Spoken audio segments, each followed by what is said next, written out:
What if everything you've been told about overthinking is wrong? What if it's not a bad habit, not a personality flaw, not something you need to fix? What if the real reason you can't stop thinking is because something hurt you and your brain never forgot? Stay with me because this changes everything. Let's talk about what's actually happening inside the mind of someone who overthinks. You replay conversations at 2 a.m., map out scenarios that may never happen, say sorry too much, plan too much, and feel exhausted, not from doing too much, but from thinking too much. And here's what nobody tells you. That pattern didn't start last week or in college. For most overthinkers, it started in childhood. Psychologists who study this have found something fascinating. When a child grows up in an environment where outcomes felt unpredictable, where moods shifted without warning, where love felt conditional, and where one wrong move had disproportionate consequences, the young brain does something remarkable. It adapts. It says, if I can predict what's coming, maybe I can protect myself. Think ahead, anticipate everything, stay alert, never be caught off guard. That strategy wasn't weakness, it was intelligence, a survival mechanism built by a very smart nervous system doing exactly what it was trained to do. The problem is, most of us grew up, the danger passed, but the alarm system never got the memo. Now here's the neuroscience, and this part is wild. In people who overthink, the prefrontal cortex, the part of your brain responsible for analysis and self-reflection, stays highly active even during downtime.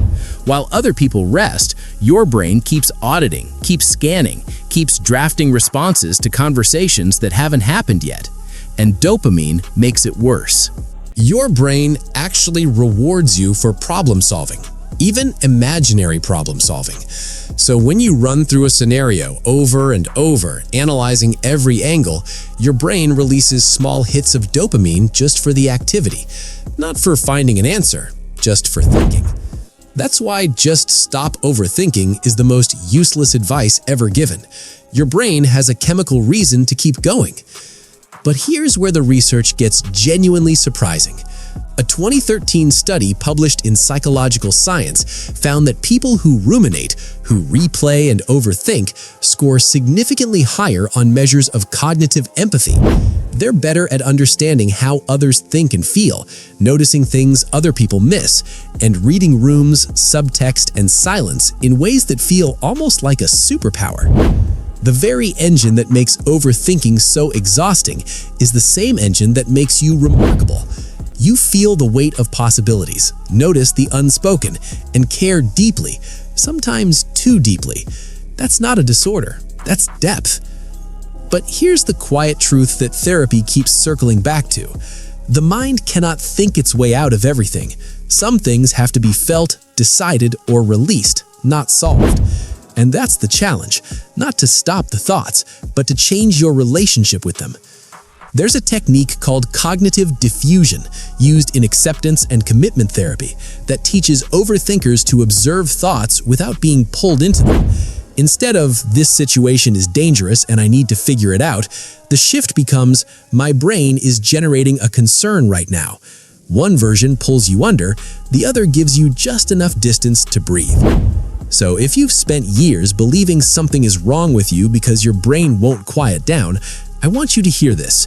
You are not broken. You are not weak. You are someone whose nervous system learned to stay alert in a world that once felt uncertain.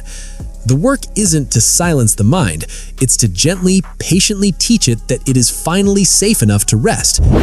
And maybe that's the most human thing about all of this. We all carry patterns shaped by experiences we didn't choose, but understanding them is where the healing begins.